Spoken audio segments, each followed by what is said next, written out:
Excellencies, honoured delegates, ladies and gentlemen, good afternoon to those of you here in person. Good morning, good afternoon, good evening to those of you joining online. And welcome to all of you to this UNIDIR event on preparing for the second session of the Preparatory Committee for the 2026 Nuclear and Non-Proliferation Treaty Review Conference.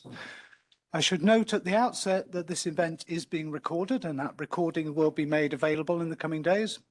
I should also add that the event is being live streamed and we had about 250 participants register for this event. So I think it's perhaps a reflection of the interest and the importance of the NPT. At this event, what we want to do is to be able to support preparations for the review conference, to be able to stimulate thinking and discussion around a number of key topics ahead of the second session of the PrepCom later this year. And to do so over the course of today, we have a busy schedule of speakers with a Q&A session. And if technology permits, we'll also introduce a digital poll after the presentations. But before we move to our panel, I'm delighted to be able to give the floor first to UNIDIR Director, Dr. Robin Geiss, to provide some welcome remarks. And this will be followed by a recorded message from Ambassador Akan Rakhmetullin of the Kazakhstan, who is chair of the Second PrepCom. Without further ado, perhaps I can turn the floor to you, Robin. It's yours. Thank you, Jamie. Excellencies, distinguished delegates, dear ladies and gentlemen, it is my honor to welcome you all to today's event, held in preparation for the second session of the Preparatory Committee for the 2026 NPT Review Conference. Before we start, allow me please to join the United Nations Secretary General and also on behalf of UNIDIR, express our condolences to the families of the deceased and the government and the people of the Islamic Republic of Iran following the helicopter accident of 19 May. Now, despite the challenges of the past 54 years, the NPT, of course, continues to serve as the cornerstone of nuclear non-proliferation, nuclear disarmament, and international peace and security. And for over 5 decades, it has played a crucial role in preventing the spread of nuclear weapons, reducing nuclear arsenals, and promoting cooperation on the peaceful uses of nuclear energy. But as we gather today, the global security landscape presents more complex and perhaps also more urgent challenges than ever before. The continued existence of nuclear weapons, ongoing geopolitical tensions, intensifying geopolitical tensions, and the evolving threat of nuclear proliferation all demand our unwavering commitment to sustaining and strengthening the NPT. For 2 consecutive review conferences, as delegates in the room are all aware, member states were unable to agree on a consensus final document. And while this must not be the only metric of success, there is, of course, a strong hope that this will not be repeated in 2026. The upcoming second PrepCom offers, we think, a crucial opportunity to lay the groundwork for a successful review conference. With just now 2 months remaining, it is incumbent upon us to engage in a productive dialogue, identify areas of common ground, and bridge potential divides. The second PrepCom traditionally receives some less attention than it deserves, and while no decisions are required or expected to come out of it, the reduced pressure to achieve a specific outcome provides a particular opportunity for frank exchanges, development of a common agenda, and coalition building to advance the goals of the treaty. The second PrepCom will, of course, take place in Geneva, in many ways the heart of multilateral disarmament diplomacy and also the home of UNIDIR. And against this background, we're very pleased to organize today's event to provide, following our mission, a space for candid discussion and a space to identify ideas for constructive dialogue. As always, we at UNIDIR stand ready to support member states in their efforts towards strengthening the NPT. I'm delighted to say that UNIDIR's Weapons of Mass Destruction program and the Middle East WMD-Free Zone project have joined forces and teamed up and have assembled a distinguished panel of experts here today. The experts will illuminate and discuss key issues that the second PrepCom will be facing. They will poll your opinions on these issues, and they will offer constructive ideas for navigating the complexities ahead. We will talk about strengthening the review process, and while the 23 working group did not produce any official document, we will see further push to implement some of what was discussed in Vienna on an ad hoc basis going forward. Today, we will also discuss, of course, about disarmament, where it seems that the focus will be on the implementation of past commitments. And we will touch on the WMD-Free Zone in the Middle East. Despite the tragic events in the region and numerous reasons for despair, the zone process continues, as does the diplomatic work around it. Now, these are just some issues on the agenda, and I'll leave it to the experts and panelists to take you all on a deep dive. I look forward to the presentations, to constructive dialogue and discussion in the room. And as always, I hope this event will help member states in their efforts to prepare for the critical conversations that clearly lie ahead. One thing is clear. The future of nuclear non-proliferation will depend on our collective efforts. And with that, I'll hand it back to you, Jamie. Thank you, Robin. I propose we now proceed to the remarks from Ambassador Rakhmetullin, who is unable to join us in person, but has kindly provided some recorded remarks for us. It's a great pleasure to make this kind of opening remarks statement. I am Akan Rakhmetullin. I am permanent representative of Kazakhstan to the United Nations in New York. And I'm Chair-Designate of the Second Preparatory Committee of the 11th NPT Review Conference. And first of all, I'd like to thank all delegations, all participating states for giving me this opportunity, for electing me or appointing me as the Chair-Designate for the Second PrepCom.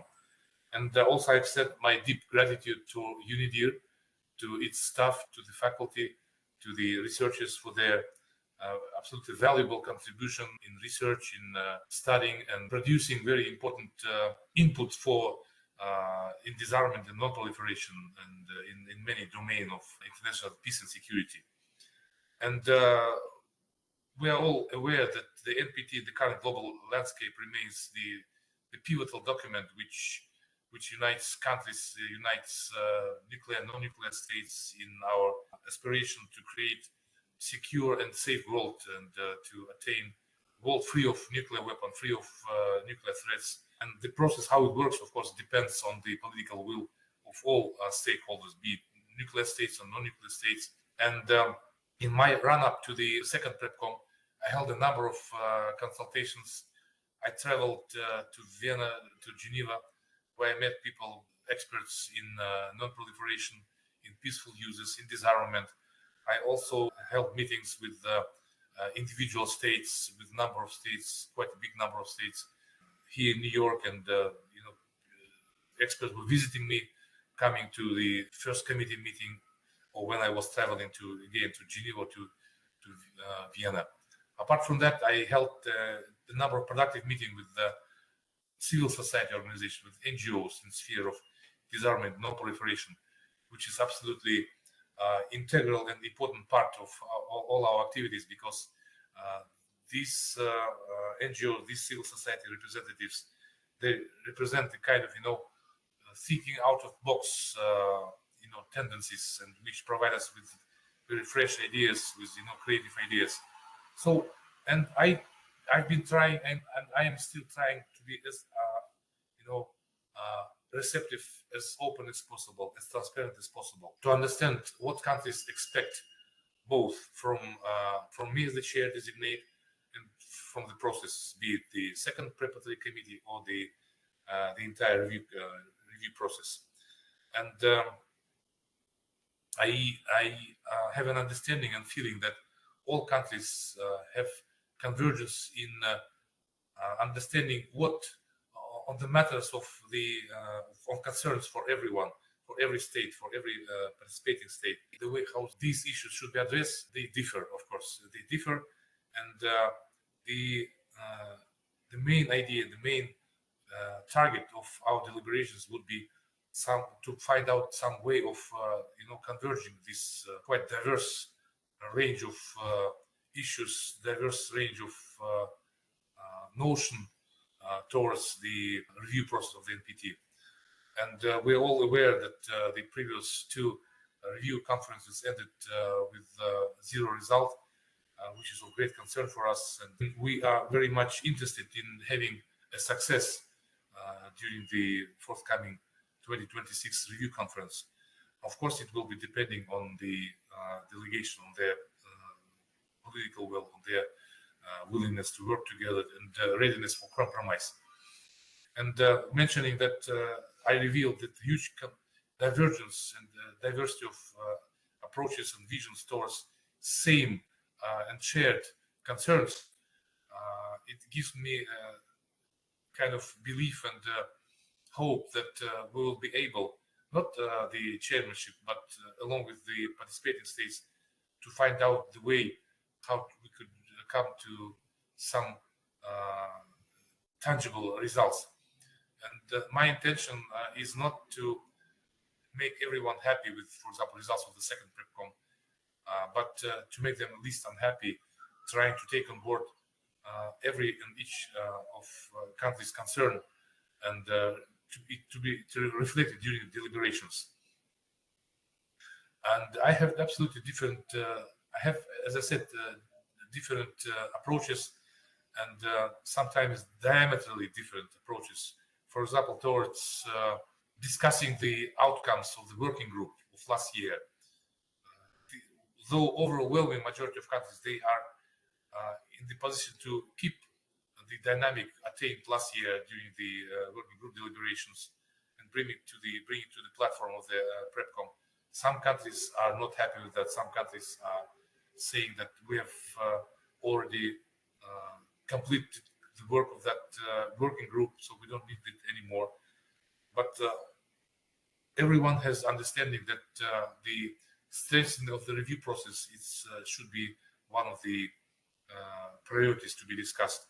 And we are now trying to find out the compromise language and to bring about some mutually acceptable proposal. We heard a lot of proposals and concerns about, preserving a balance between three pillars of the review process. We heard different opinion towards ensuring the transparency and accountability while reporting, particularly reporting by the nuclear weapon states. And I plan to continue these consultations with different delegations, with participating states, with NGOs, with civil society, with think tanks, of course. And as I said, we value each and every opinion regarding the forthcoming process. And soon we are planning to issue the draft indicative timetable, which would prescribe the sessions, the time allocation, the agenda allocation. It will be a standard procedure. We are not going to invent the wheel. We are not going to bring something new and something unagreed. But still, countries have some issues, some questions regarding the proper allocation of time and of the agenda items. What also makes our life not that easy is that we will be lacking one day, because this year PrepCom from 22nd of July till 2nd of August, we will be having only 9 days instead of 10, because 1st of August will be the national holiday in Switzerland, and the United Nations premises will be closed that day. So we have to manage, to squeeze or to bring all the deliberations into these 9 days. So we have to economize to be very efficient with our days available and not to lose any single minute. And for example, as the novelty, it's not a novelty, but it's kind of trying to be as optimal as possible to introduce the principle of rolling schedule, meaning that, for example, previously, if many of you may remember that deliberation on cluster 1, after all speakers have spoken, it's just nothing's going on there, and people are waiting, and delegations are waiting till afternoon. This time we propose that after deliberations are over, we can just start deliberating on other issue, on the next coming topic. So it is a complex process. It's a process which needs the flexibility and readiness to compromise. We know that countries are coming with strong positions and they have red lines, and they indicated their red lines. But we still hope that to some extent, we will be able, all together, with your support and with the efforts of the chairmanship, with the efforts of the ODA, to bring the tangible results and to find out some certain degree of compromise. And again, I rely on your support, and please do rely on our support. We are remaining ready and open and transparent. To my mind and to my opinion, the success is to ensuring the process moving on. I've been approached by different delegations that we have to produce a kind of summary, factual summary, agreed summary, consensual summary, or at least if there is no consensus to produce the chairmanship reflections on the discussion.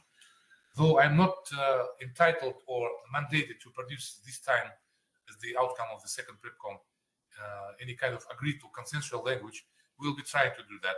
But the main idea is that we have to ensure the process going on, because this is only the second preparatory committee, one of the stages on our trip towards the non-proliferation, towards the success. So if we ensure the open and transparent flow of discussion, and if we increase the understanding of mutual understanding among the participating states, that would be a success.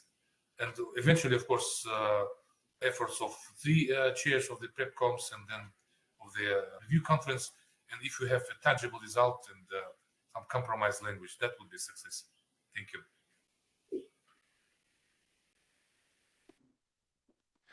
I'd like to take this opportunity to thank Ambassador Rakhmetullin for setting the scene and laying out some plans, and also extend that thank you to the Kazakh team for facilitating that recording. With that, I'd now like to turn to our panelists, starting with Ambassador Jarmo Väinänen, who is joining us online. Ambassador Väinänen will be well known to many of you. He is Ambassador for Arms Control with the Finnish Ministry of Foreign Affairs, and I think of particular importance in this discussion, he also served as the chair of the first PrepCom in Vienna last year. I think in this regard, he is well placed to speak about expectations for the PrepCom and perhaps lessons and experiences from the previous one. Thank you for taking the time to join us, Ambassador. The screen and the floor are yours. So thank you very much for UNIDIR to organize this very important seminar altogether. I appreciate it very much. And I thank you very much for having me in this panel. And I regret that my schedule didn't allow me to join you in person in Geneva today. Let me start by saying the obvious.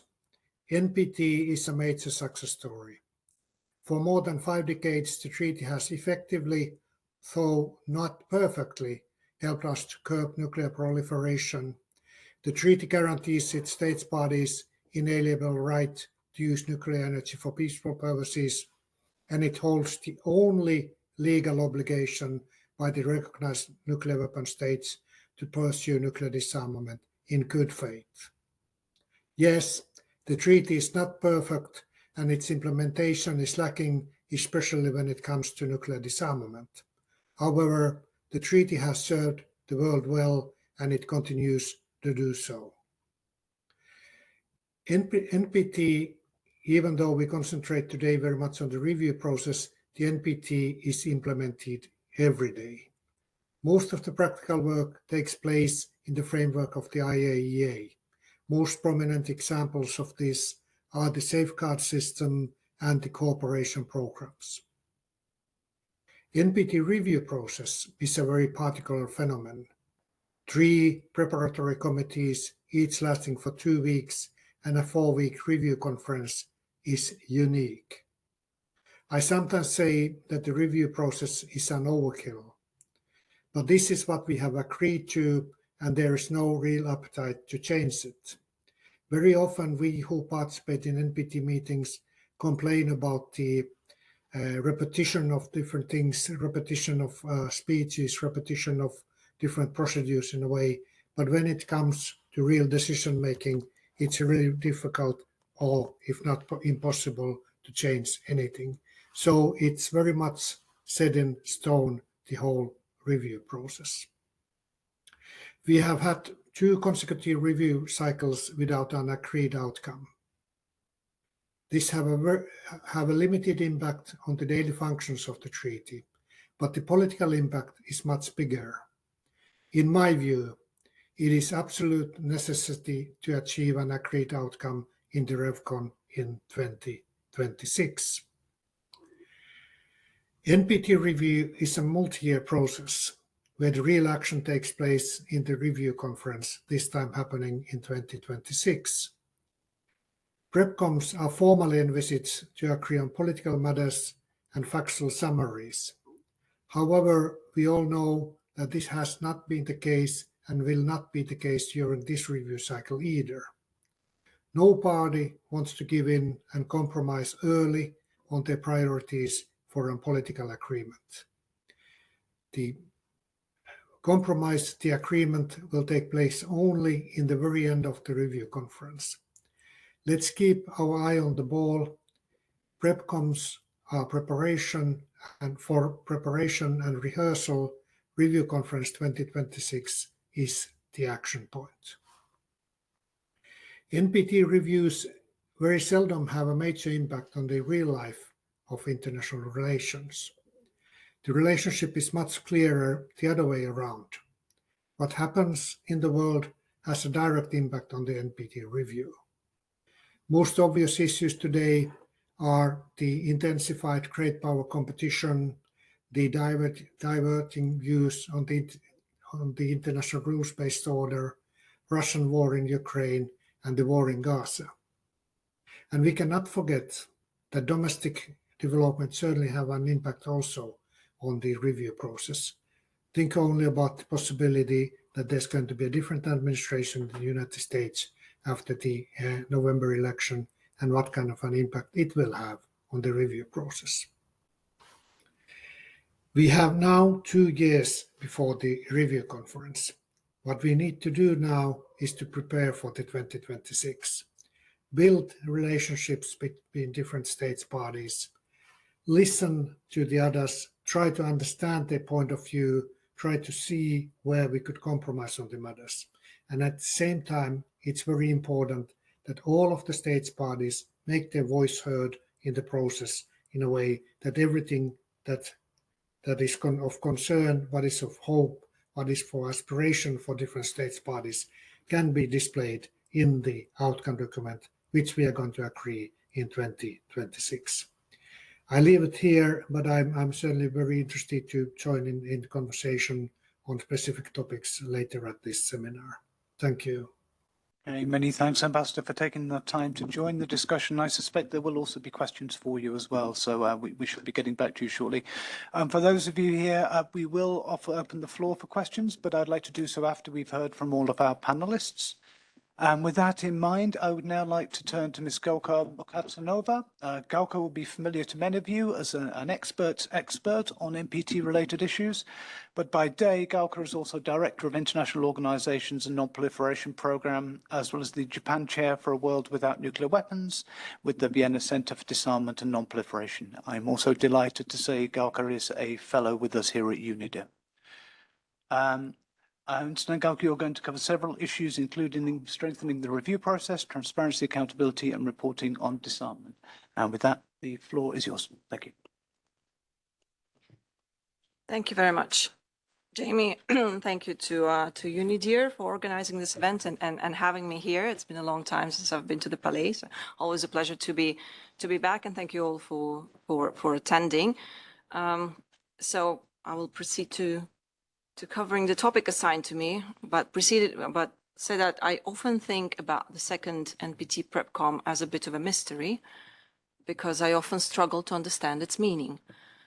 And maybe some of the earlier remarks about the lack of outcome and lack of prospect of outcome would clue you in as to why. And maybe some of you who have not been at the PrepCom yet, at the end of 2 weeks, at the start of August, would also wonder what we're doing here for 2 weeks. But jokes aside, for my cheery attitude, I was tasked to talk about procedures, strengthened review process, and transparency. So I'll try to make the best of it.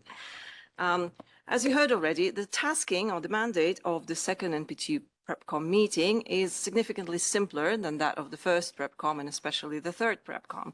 The key procedural decisions, such as the adoption of the agenda and the rules of procedure, already took place at the first PrepCom. Thank you, Jarmo.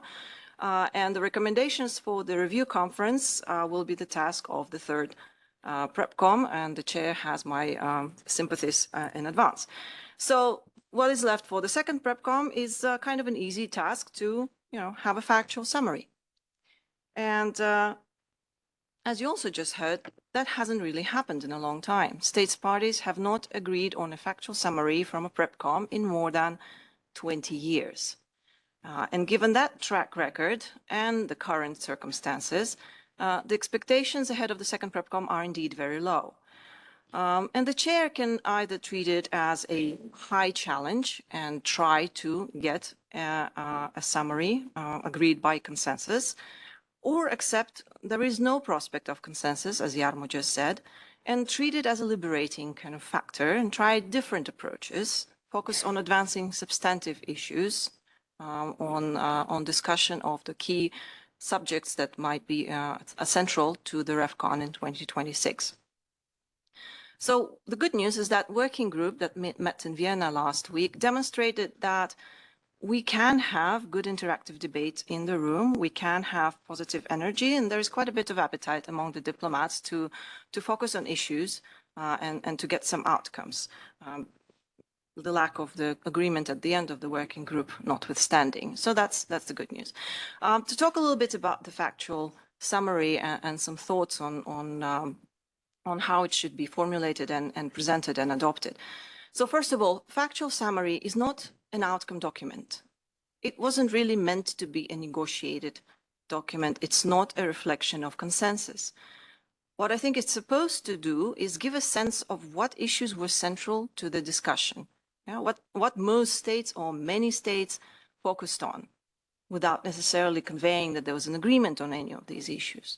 However, the tendency since at least 2017 at the PrepComs has been to include in the summary just about every issue that's been brought up in a kind of equal manner, and use the kind of language that doesn't necessarily communicate what was most contentious, what most parties raised, where most of the debate was really concentrated, where most attention went.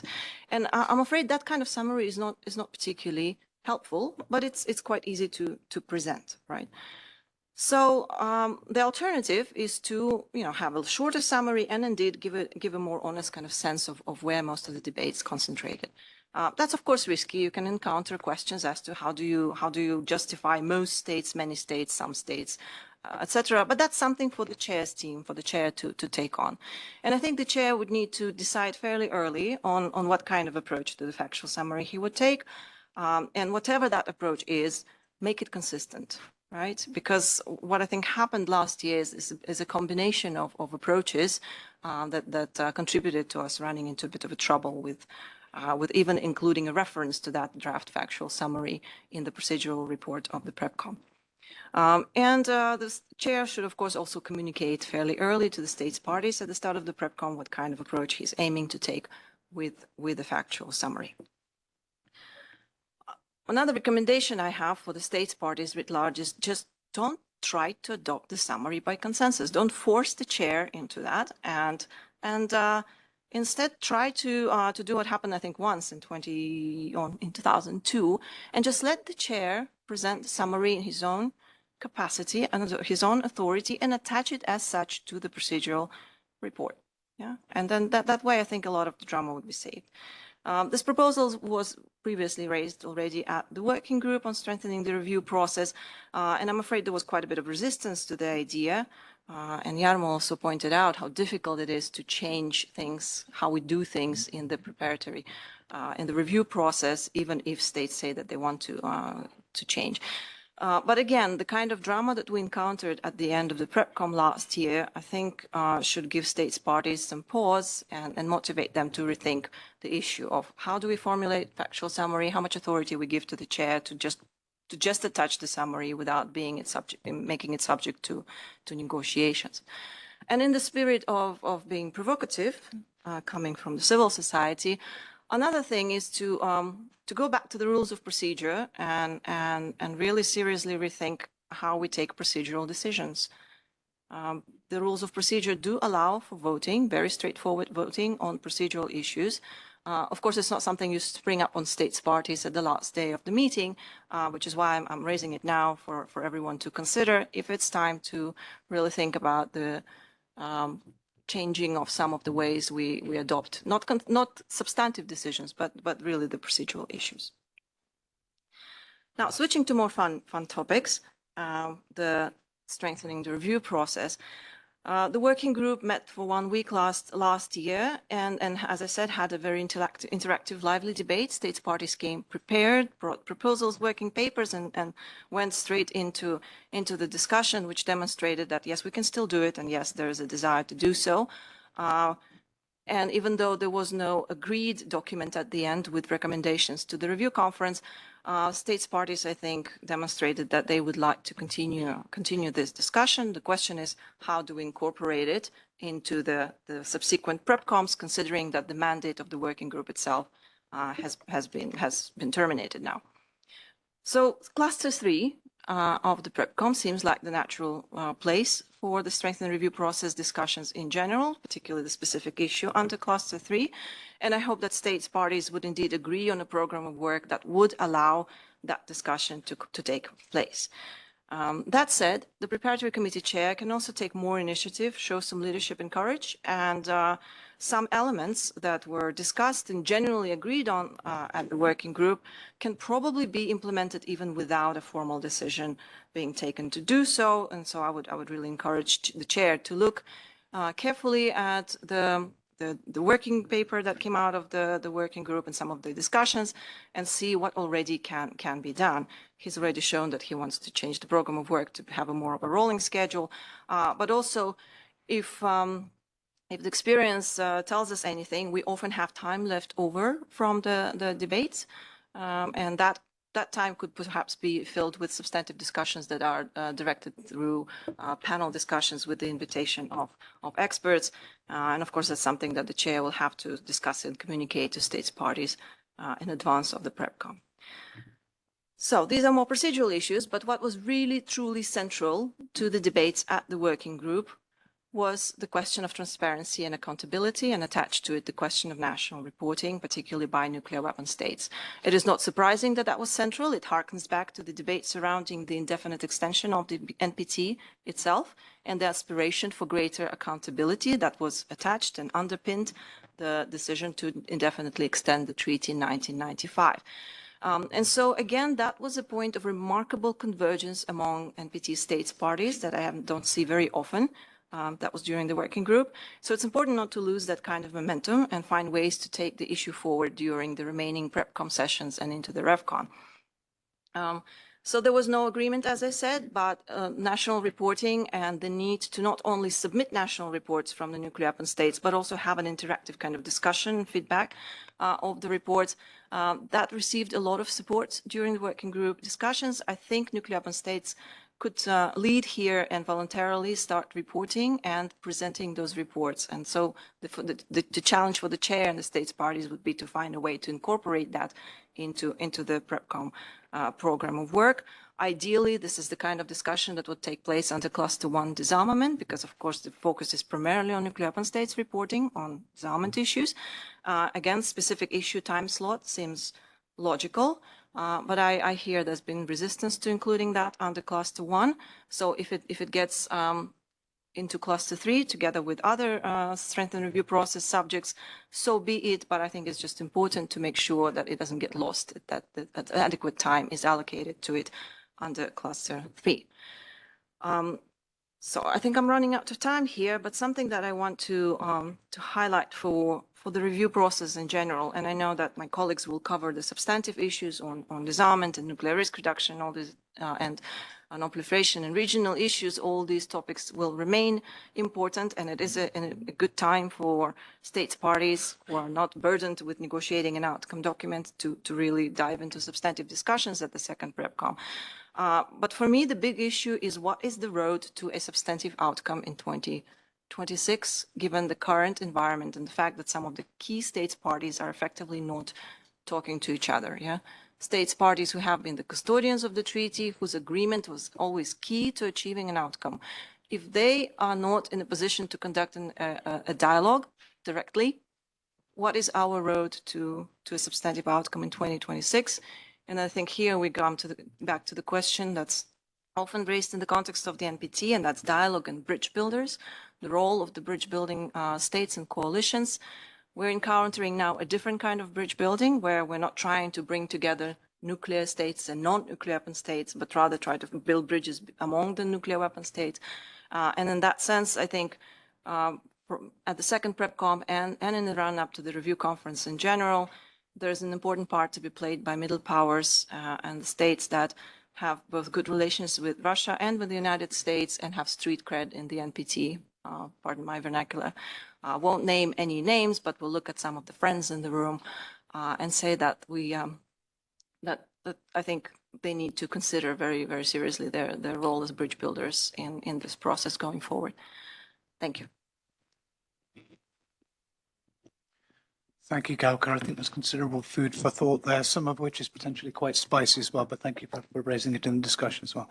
I'd now like to turn to Mr. Andrei Peklitsky, who will discuss the issue of disarmament and nuclear risk reduction. Andrei is a senior researcher with the WMD program at UNIDIR, where he focuses on work around nuclear risk reduction, and is currently engaged in a project looking at global perspectives on this particular issue. Andrei, the floor is yours. Thank you, Jamie, and thank you, dear colleagues, for coming here today. I hope you can hear me. Okay, great. It's a pleasure to address you today. And of course, the problem of speaking after Jarmo and Gauhar is that all of the most important things has already been said, and they also have been said better than I could have said them. So I will try not to touch on the things which have already been mentioned, and we'll talk specifically on nuclear disarmament, cluster 1 issues, and nuclear risk reduction. Overall, as it has already been mentioned today, there is a significant continuity in the NPT review process. If members of delegations from 1985 review conference were time-traveled to today, they would encounter some new issues, but generally they could have followed the discussion. It could be quite familiar to them. This could be a source of frustration in terms of issues not being resolved, but it also has an upside of knowing broadly what will be on the agenda. And if we take the discussion of last year's first PrepCom, which Jarmo talked about, it can serve as a good approximation of the upcoming agenda since there were no major changes in the nuclear sphere since last year, and if all goes well, there won't be any in the next 2 months. So a big issue, which will be obviously on the agenda of the second PrepCom, but more broadly at the review conference as well, is the implementation of Article 6, specifically to pursue negotiations in good faith on effective measures relating to cessation of nuclear arms race and nuclear disarmament. There are currently no negotiations between the nuclear weapon states. The last bilateral arms control treaty between Russia and the United States has been suspended, and even consultations in the P5 format are only happening at the working level. While nuclear weapon states would surely refer to difficult geopolitical reality as an explanation for this, it will certainly be seen as an issue for many non-nuclear weapon states. Against this backdrop, the decrease of role of nuclear weapons in nuclear weapon state security doctrines doesn't seem likely. The opposite could be the case. Development and deployment of new nuclear and nuclear-capable system has been ongoing, and there have been accusations between the P5 of increasing nuclear arsenals. Connecting to this is the issue of nuclear sharing, which got increased scrutiny at the first PrepCom. Now that 2 of the 5 nuclear weapon states are practicing it, we can expect nuclear sharing becoming a bigger issue in the review process, though it has long been present there. This will be especially concerning to non-nuclear weapon states that already believe the whole nuclear deterrence concept is dangerous and a threat to their security. And one of the reflections of those concerns are the calls to conclude a universal, unconditional, legally binding instrument to assure non-nuclear weapon states against the use or threat of use of nuclear weapons. So last PrepCom heard calls to establish a subsidiary body in 2026 to look specifically at negative security guarantees, as well as a call to the CD to begin substantive work on negative security assurances. Another strand of work on this is nuclear risk reduction, or to put it a different way, measures to prevent any use of nuclear weapons. It is in the preamble of NPT. It is partly in Action 5 of 2010 Action Plan, where it talks about risk of accidental use of nuclear weapons.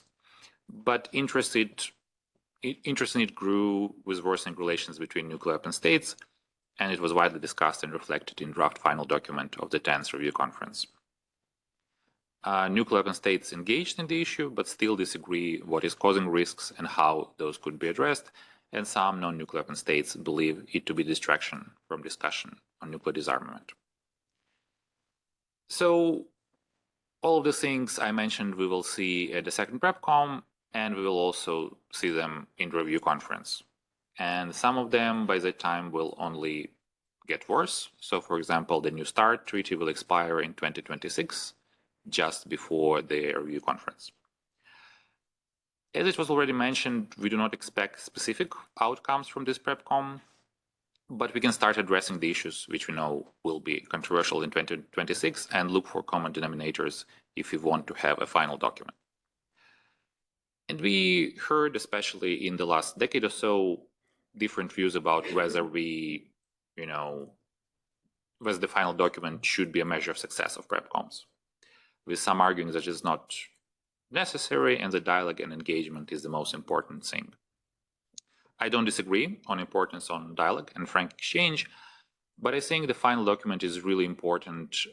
We should aim at it, if only because we as international community are not good at utilizing non-consensus or even consensus -1 documents, and all the hard work which goes into working on them and the whole potential movement forward is lost. So how can we move forward? And here I would probably echo what Gauhar and Jarmo already said. We need to build some kind of consensus on issues. We need to have a concerted position from the non-nuclear weapon states. It would also be helpful to have the P5 capable of having some kind of unity. 2 last RevCons were blocked because of the issues which for many were not the key for the treaty. And there is inability of P5 to coordinate on those issues. P5 is under geopolitical pressure. It is good that the process has not collapsed, it continues. But under both US and Russian presidencies, only working level meetings were happening and there have been no joint statements since January 2022. Hard to expect that this will change at the second PrepCom. However, China is taking over the chairmanship after this PrepCom.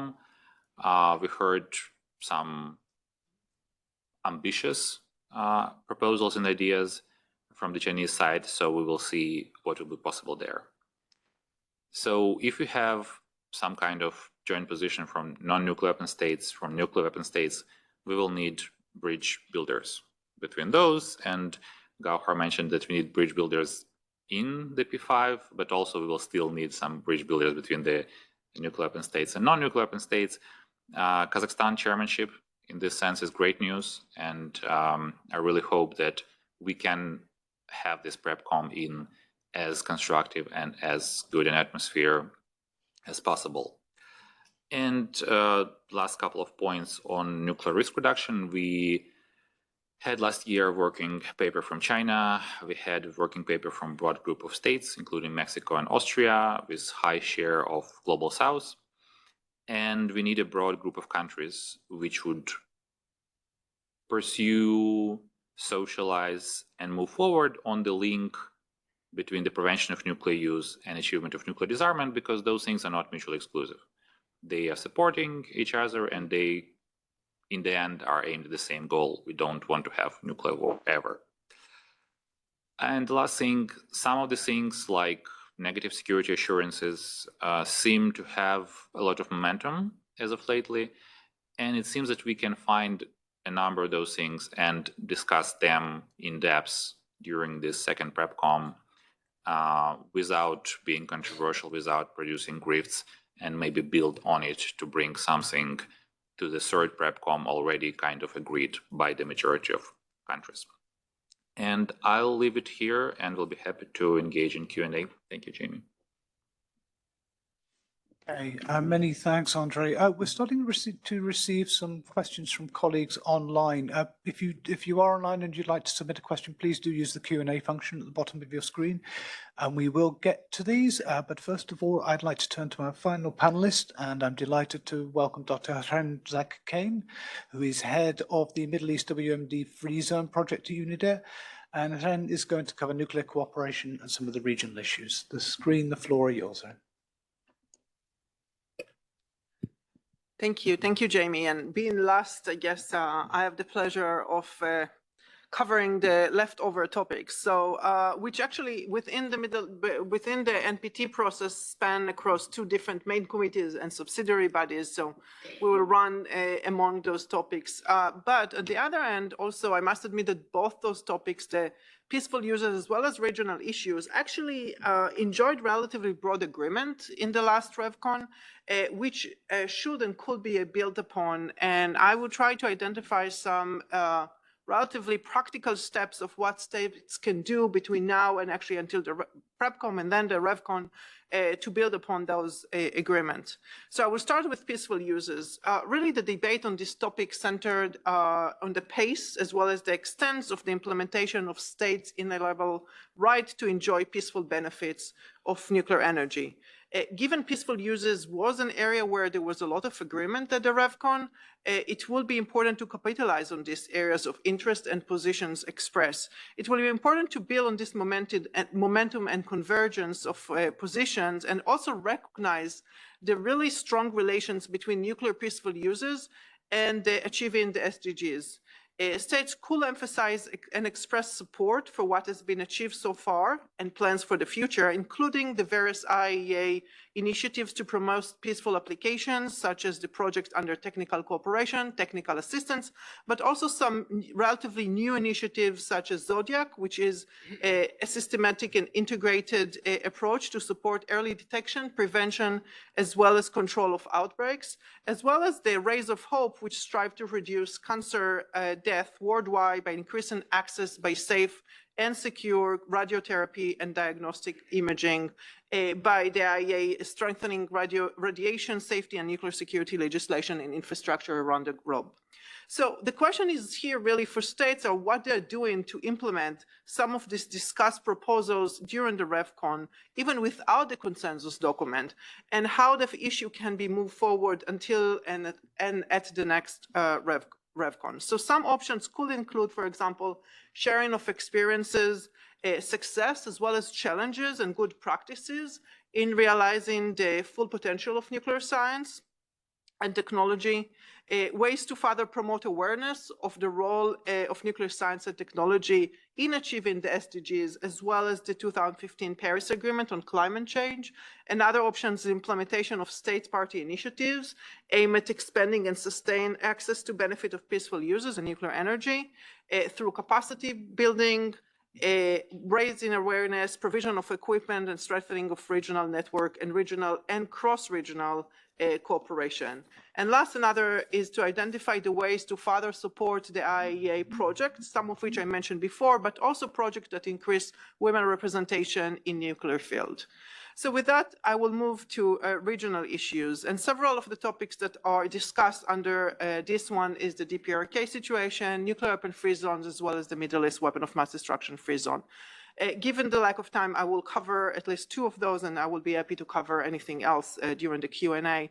So with regard to nuclear weapon-free zones, it has been recognized that those established on the basis of arrangement free arrival at among states of the region concern enhance global and regional peace and security and make an important contribution to advancing nuclear disarmament and non-proliferation.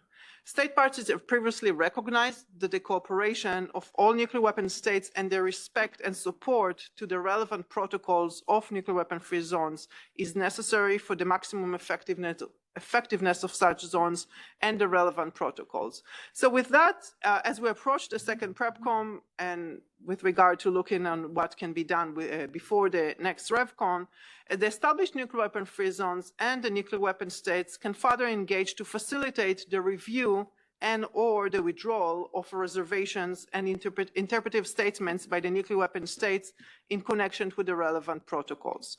They can also look for ways to strengthen cooperation among the nuclear weapons-free zones themselves.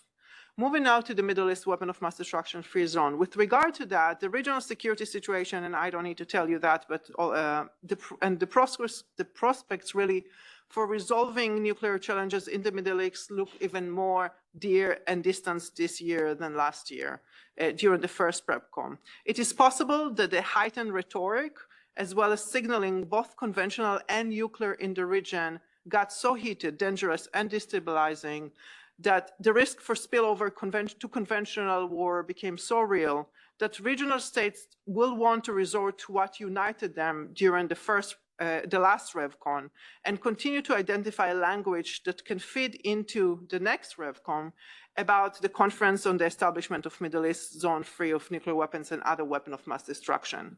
The conference has met 4 times so far, agreeing on selecting the presidents, rules of procedures, established working committee that meet 3 times a year between the annual meeting, and bringing technical as well as diplomatic experts to discuss the legal, technical, and political issues, as well as various possible components of the future zone. How the conference work will be reflected in the RevCon was agreed upon in the last RevCon draft outcome document, but some regional state asked to be further consulted and can use the time left until the RevCon to work on such language, as well as how to engage Israel directly. And I will be happy to address other relevant issues in the Q&A. That's working. Thank you very much, Ren. We will turn to questions, but before doing so, I want to explore what could be a little bit of a technological risk here, but we're going to try and do a poll which will run in parallel with the Q&A. So for this, there's about 4 questions here which can be answered through the link, which I believe should be coming up on your, for those of you online, this should be in the Q&A or in the chat function. And then for those of you in the room, if you'd like to use the QR code, which is on the screen behind me, that does give you the option. It signs you into something called Menti, where we have 3 or 4 questions for you, the first of which relates to your affiliation. And then we want to get into questions as to what you see as being the biggest priority for the PrepCom, what you perceive as being the most contentious issue for the PrepCom, and what should be done between now and until the PrepCom in order to make this more conducive to a successful outcome. What I will do, with your indulgence, we will run this in parallel with the wider Q&A session, but for those of you interested, if I could encourage you to use the QR code and perhaps give people a couple of minutes to do it, and then we can have that poll running in parallel. But while some people are setting that up, if there is people that want to put any questions towards our panelists, please do raise your flags for those of you in the room. And for those of you online, thank you for the questions that are being submitted. Please do keep those coming. But the floor is open, so if anybody from in the room perhaps first would like to put any questions to our panelists. If you want, you can. Yeah. If not, perhaps I can take the first question that we have coming in online.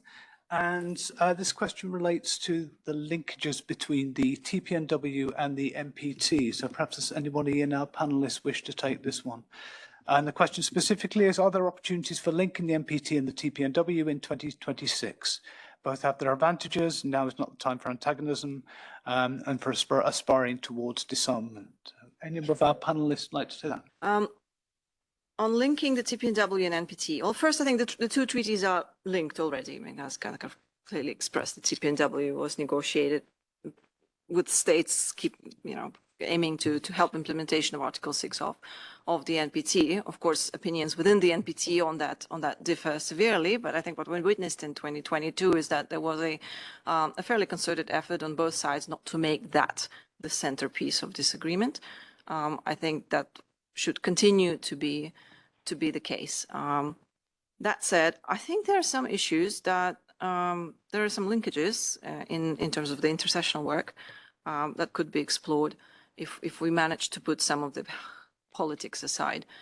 One is the issue of nuclear disarmament verification. There's been quite active work in different initiatives on disarmament verification. And there is an attempt, I think, by some states to institutionalize this further through the General Assembly, perhaps, and establish a group of scientific and technical experts.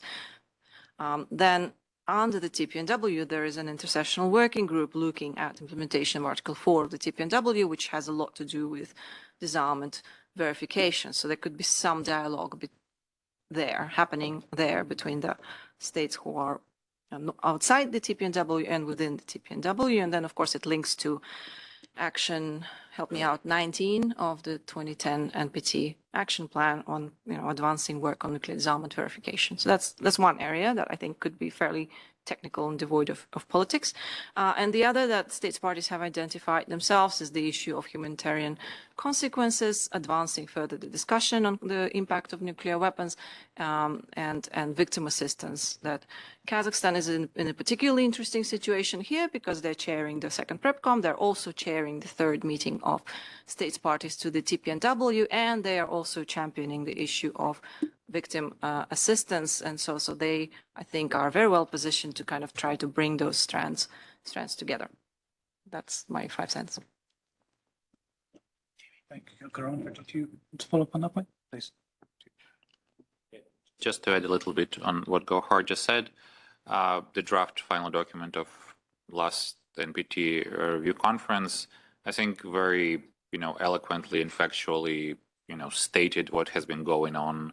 And it seems that there was a broad consensus about that. So I don't think we would have huge issues of repeating that in 2026 unless something changes. Thank you, Andrei. I'm also conscious, Jamo, if you wish to take the floor, please do let one of my colleagues know or raise your hand. Be happy to give you the floor on the screen. But the floor is open. If others want to raise any questions, please do let me know.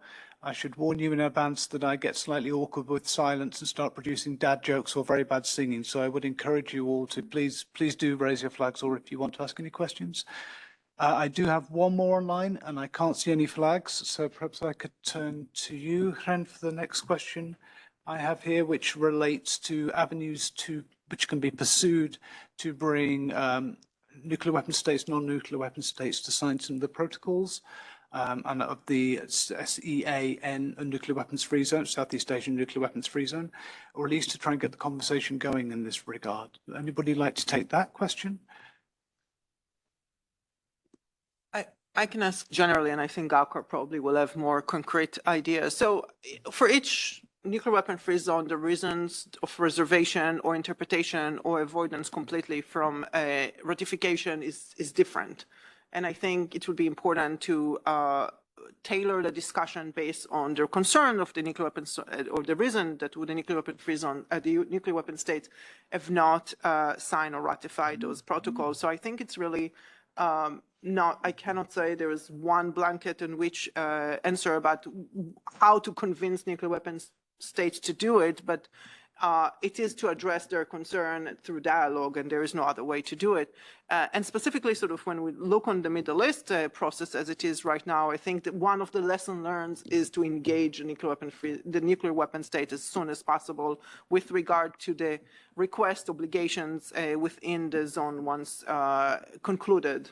So that would be important to be done as well. Do you want to follow on the Gaukur? And then I'll turn to you, Jarmo, if you'd like to take the floor after Gaukur, if that's okay. Right. Just briefly, Hen is right, of course, that the process and reasoning behind ratifications and attaching reservations is rather idiosyncratic to each zone and nuclear weapon state. That said, I think only the Treaty of Tlatelolco has all of its relevant protocols ratified by all the relevant states. So there's some pattern in here. Not that I expect the US Senate to suddenly discover an appetite for ratifying treaties and protocols that have been submitted to them. So don't have a good recipe there. On the Bangkok Treaty, which was specifically mentioned, so the states, nuclear weapon states, have expressed their readiness to sign and ratify the protocol. That's been the case, I think, since about 2011, 2012. The issue here is the reservations that nuclear weapon states are expected to attach to the signature. And I think it's really come down to the disagreement between Singapore and maybe some other Bangkok treaty parties, but primarily Singapore, and the kinds of reservations that Russia is going to attach. So either there is a dialogue to resolve that, sort of what kind of reservation is going to be attached, or there could be a decision by the states parties to the Bangkok Treaty to accept that the reservations and declaratory statements will be attached at this stage, but then work on removing them, although the track record is not really good with that. So yeah, dialogue. It's really back to dialogue. And then in the case of Tlatelolco, because the treaty was signed and ratified so long ago, I think some of the reservations attached might just be outdated. And so in this case, it could be a productive area for discussion with nuclear weapon states to see if the kinds of concerns they put into the reservations and statements are really relevant anymore. Thank you, Gauka. Perhaps I can turn to you now, Jarmo. There's also a question which, if I can add this, additional, which relates to the geopolitical challenges that we're facing at the moment and the challenges and the potential for these to be disruptive. The question relates to what extent can the Second PrepCom deal with these challenges, or to put it otherwise, are there ways to insulate a PrepCom from these wider issues? So any of those questions, over to you, Jarmo. Thank you very much. Thank you very much for this question. I don't actually react on the questions which were posed earlier, because I think especially the answers provided to the question concerning the relationship between TPNW and NPT was very well covered. Concerning the geopolitical situation and can it be insulated from the NPT, this affects the whole NPT review. I mean, when we say that something should be relatively easy, nothing is going to be easy within the NPT. Everything is going to be difficult, and everything, whether there's going to be an agreement on the contentious issues, depend what kind of a whole of a compromise there's going to be. So we have to keep this in mind, even though if sometimes our ideas go in the same direction. It's impossible to insulate the geopolitical situation, especially from the PrepComs and the review conference. That's certainly going to be displayed. It's going to be very easy to notice that but the different matter is how that's going to be reflected in the possible and desirable outcome document in the review conference. And I think when Andre was referring also to this, that the two previous review cycles, the issues which prohibited a consensus were probably not directly related to the NPT, but were really, really important political issues to some of the delegations. And perhaps there's a lesson to be learned for all of us who think that it's very important to get an outcome document. Should we leave some of the very contentious political issues aside from the outcome document? Leave with the reality that it's not going to be possible to address certain issues in a certain way, because there's going to be one or two countries which are going to oppose that. Can we live with that kind of situation? This is an idea that I think that everybody has to think about. And this takes me to another issue which Gauka raised concerning the role of the middle powers which can take and play in building a compromise and consensus in the review conference. I would add here also another issue. It's the sooner, the earlier we have the selection of the president of the review conference, the better. He or she needs to have ample time to familiarize with the issues, to get to know the people, get to know the issues, and in order to understand what is the political constellation, what is possible, what is not possible, and so on. Because in the end, the question is once again, the delegations are going to be put in a situation where the president of the review conference presents his or her draft outcome document, and then it's a give or take situation for the delegations. And the president is in a better place if he or she starts earlier and learns to know the people who are doing things here. And so I'm hoping very much that we have the president for the review conference selected very early. And I hope also that he or she is going to have ample time to concentrate on NPT. If you have very extensive, demanding work beside of that, that's certainly going to take from the efforts to achieve an outcome in the NPT. Thank you, Jarmo. I'll turn to you, Andre, for some questions.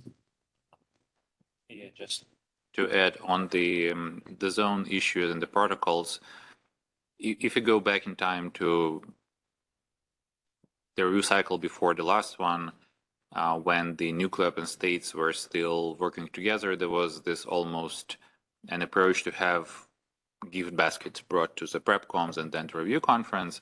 And I remember that in 2014, Central Asian protocols to Central Asian nuclear weapons free zone was this kind of gift basket. So 4 of the 5 ratified them, and then US introduced them in the Senate. And I think, yes, all of the zones are different and all the issues are different, but the push for executive, in the US case, for example, to do something with the protocols is important because, as far as I understand, neither Obama administration or Trump administration or Biden administration hasn't come back to the Senate to talk about the Central Asian protocol. It was just introduced, that never acted on. So if there is, again, this approach that nuclear weapon states feel like they need to bring something to the table, to the PrepCom, to show that they're doing something, that could maybe move on some of those things. But for that, I think some kind of unity within P5 is needed, and also broadening the P5 agenda to include, for example, nuclear weapon free zones and the protocols to them.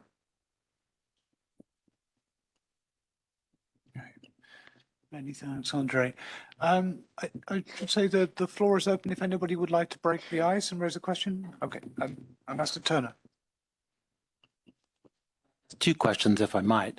The first to Gaukar. You mentioned the fact that it would be, very difficult to get a comprehensive chairman summary, especially one that would be agreed by consensus.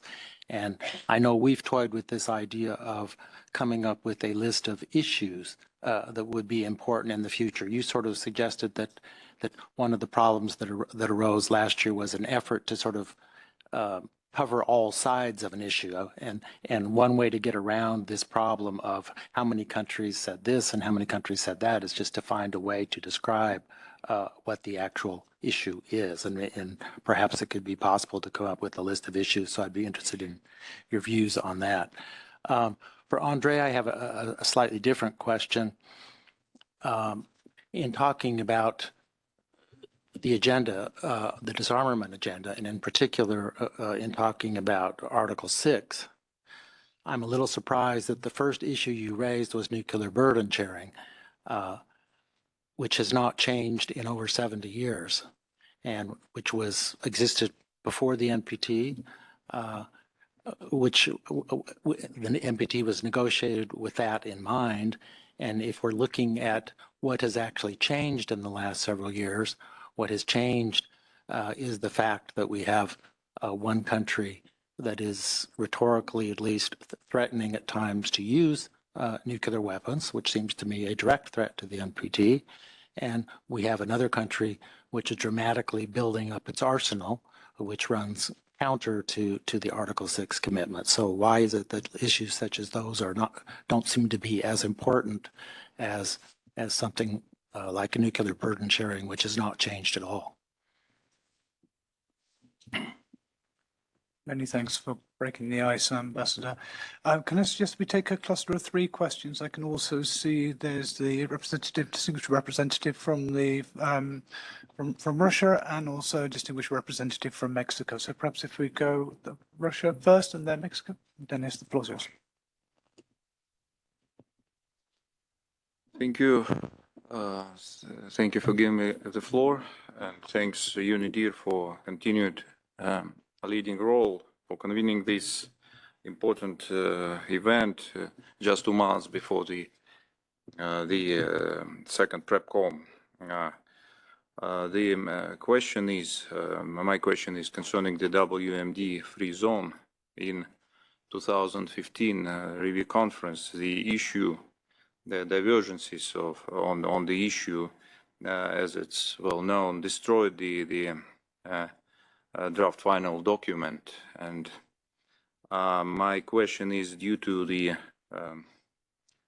current circumstances in the region, do you believe, to panelists, first of all to Dr. Shenkan, do you believe that the situation might be repeated in the 11th review conference in 2026? From my perspective, it's my personal view, this issue has potentially has more dramatic impact on the review process in comparison with other acute issues like nuclear disarmament. Thank you. Thank you for the question. Perhaps if we take one more from a distinguished representative from Mexico, Alonso, please, the floor is yours. Yes, thank you so much, Jamie, and thank you for UNIDIR for organizing this very relevant and timely event. We're a month away from the PrepCom, and certainly these kind of debates and discussions are fundamental for the correct preparation. I would like to have 3 possible questions, so I'll try to be brief. So the first one is, how can we build a more nuanced vision on the role and value of the review conferences? Because I think this kind of dichotomy of legal obligations within the treaty versus political agreements on the NPT, if taken to the extreme, devalue the commitments and agreements that have been adopted in the review conference. So obviously, while there's not a need for a final document of a particular review conference, we cannot dismiss easily the previous agreement that established a process of a step-by-step approach towards fulfilling the obligations, and that are a very relevant interpretation or even path forward on implementation. So I think first I would like to hear, because I heard this kind of dichotomy, and I think we need to be careful there. The other, I think, probably for Andre, but for all this, obviously I think we do have a shared understanding on the importance of nuclear risk reduction. But at the same time, it is challenging to see how to make progress in that area when we clearly have a very different understanding of what are the risks. So how can we build a really progressive and substantive approach toward nuclear risk reduction, understanding this very limited scope of strategic risk reduction by some states and the broader scope that includes humanitarian perspective from other states? And I think that certainly I see as a challenge in the whole review cycle. And finally, the third question would be, generally, there's an understanding of the interrelationship between transparency, verifiability, and irreversibility. But this last principle of irreversibility usually has been left on the margins or on the side from discussions, and how to include irreversibility in the work of this cycle of the NPT. Thank you. Okay. Many thanks, Alonso and Idi. Thank you to all of you for the questions. I think I counted about 6 questions there for our panelists in total. Perhaps I can turn to you first, Gauka, if you want to take those, and then I can turn to you, to Jarmo online. Is that okay to go first?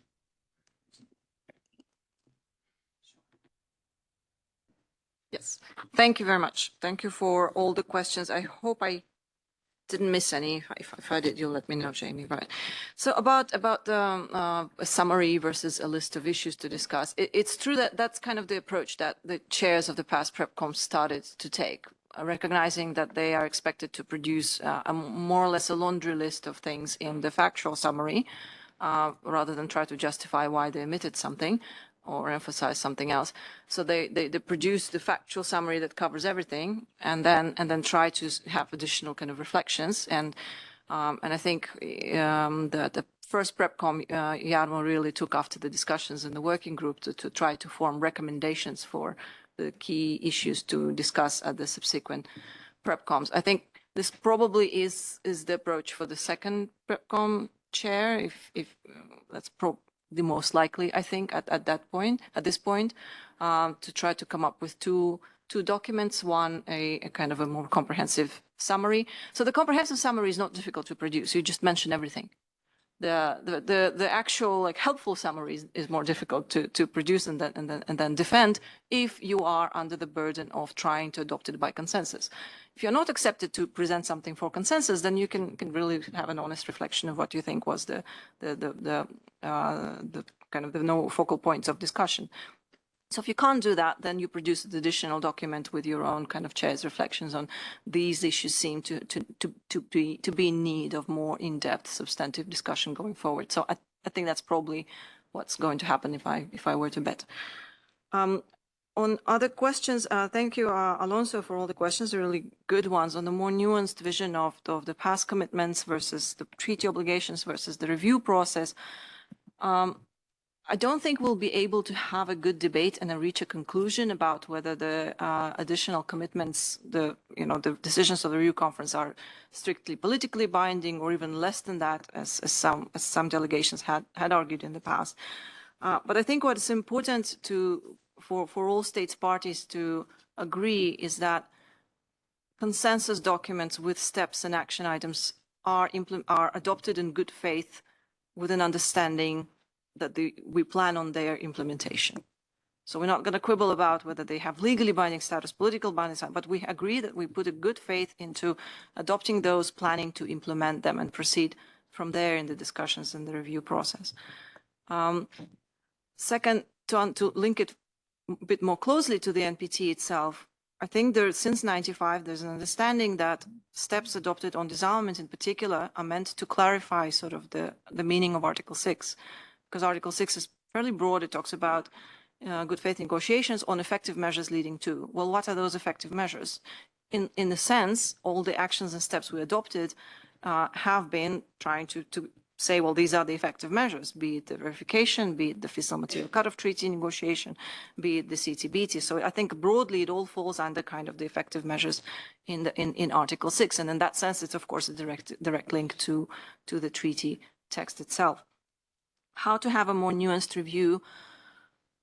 I have argued, and well, I know it's not particularly realistic at this stage, but running again into this question of implementability of some of the past commitments, I think we need a more structured and honest review discussion at the review conference and in the PrepComs to the extent possible about what commitments we are still able to implement as phrased, what steps might not be implementable as phrased anymore, and then we discuss why that is the case.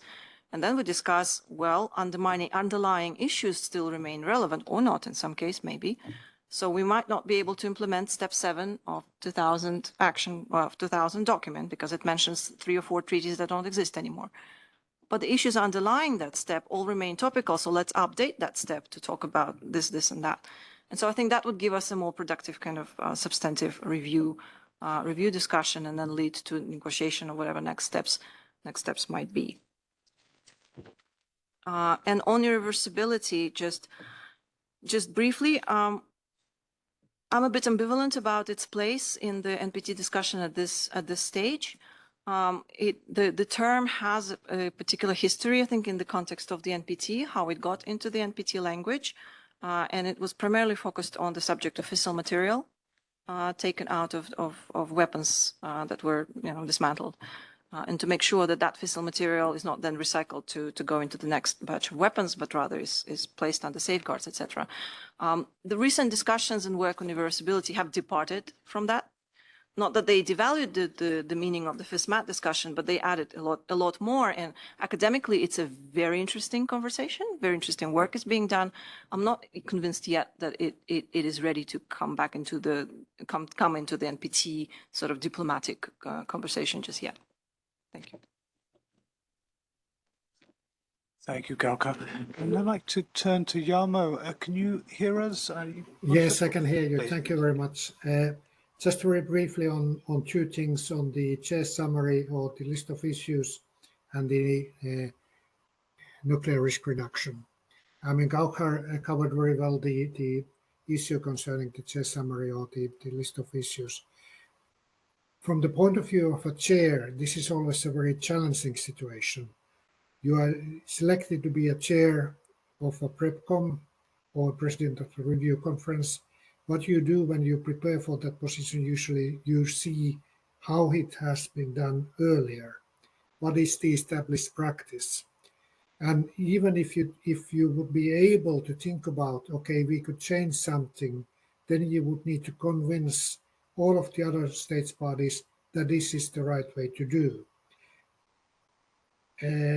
It's very difficult for the chair to acquire that kind of knowledge that the argument would be solid when interacting with the different states bodies and get an agreement that we would somehow change how we are doing things. But I think that there's a reason to change how we are going to do things, and this is part of the further strengthening the review process work, which has to take place during this review cycle, and we need to get an agreement in the review conference, for example, on what kind of summaries the chairs are going to produce from the PrepComs. That decision can be taken only at the review conference, or if there's a very daring chair, he or she can try it in the second or third PrepCom, but I wouldn't be too optimistic about the possibilities for success. So let's agree on these practical things in the review conference. Concerning nuclear risk reduction, I mean, there are diverging views on this matter, obviously.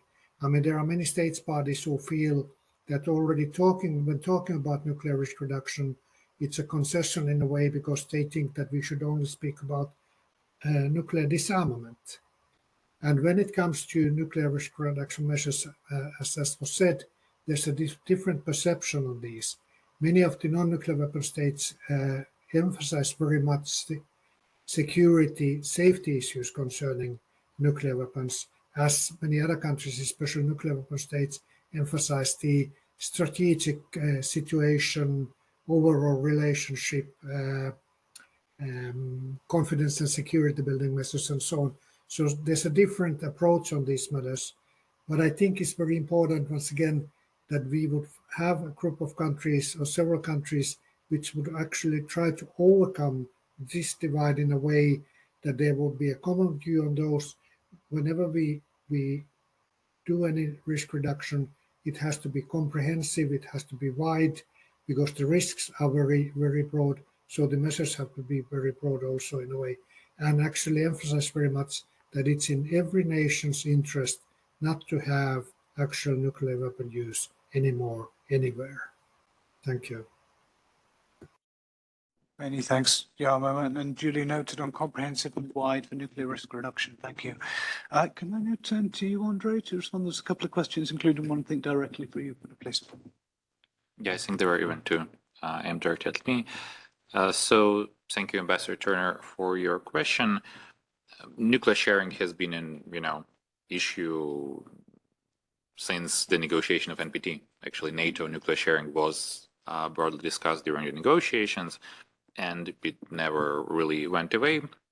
But I mentioned it because it was raised by member state in the first PrepCom. It was raised by NATO members, for example, regarding Russian deployment in Belarus, but also raised by NAM states and some other states saying we don't like any of this. We don't like the concept of nuclear sharing, and I just assume that this will be repeated and will be raised at the second PrepCom as well. On the question why not other things, why talk about nuclear sharing? Well, the prohibition of nuclear threats is a big issue. And here is where the whole NSA thing is coming from, because non-nuclear weapon states don't feel safe and they want to get some kind of guarantees that this will stop and it will not affect them. On increase of nuclear arsenals, actually, yes, I'm following this issue with quite an interest to see if there's going to be change on this, because if nuclear weapon states will start increasing their nuclear arsenals substantively, that would be a big change. Basically, since late 80s, we've seen this downward trend.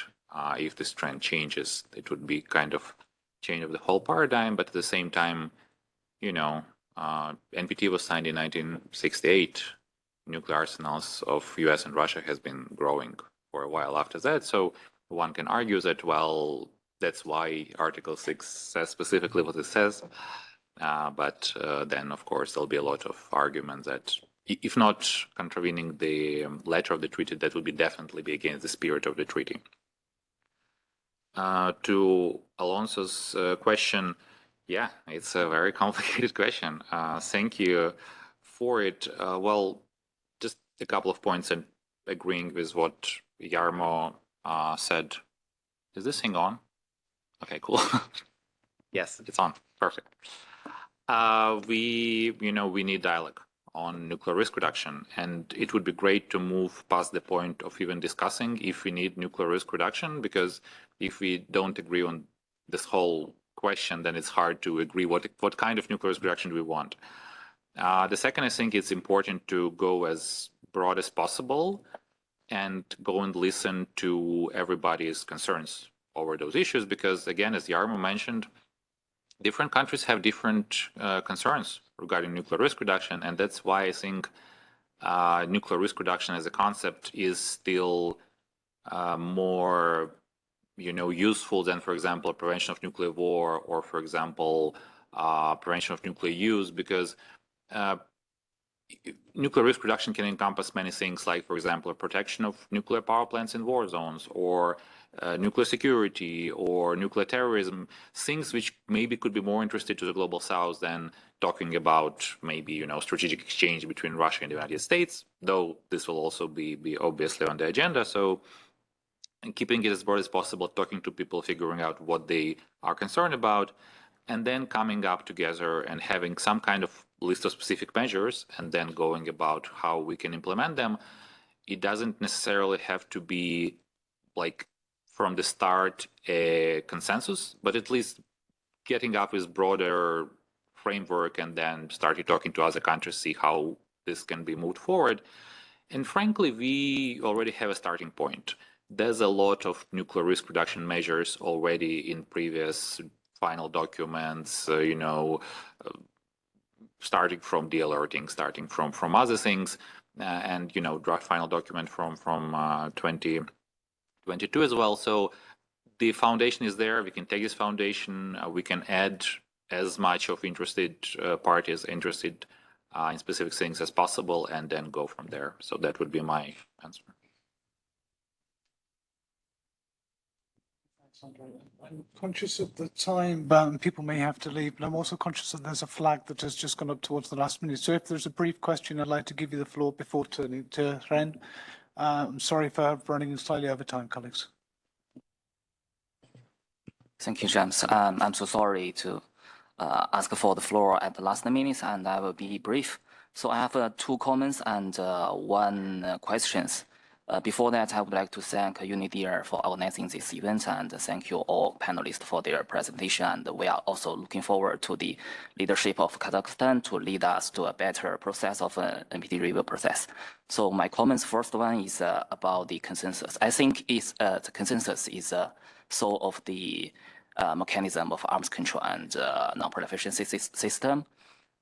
Sometimes I think the purpose of our purpose is not to make decisions, but to make sure that all decisions and commitments can be fully implemented. And my second comment is about the how to define the majority in the factual summary. I think sometimes if someone says no to something, and others will keep will refrain from to saying saying no again. So it can be defined as which is a majority, which is many, which is some. So it's quite difficult. And my question is about the nuclear sharing policy and also the extended deterrence policy. I'm very glad that Ambassador Turner just mentioned that those policies has existed for many years, and unfortunately, the world is not getting safer and safer.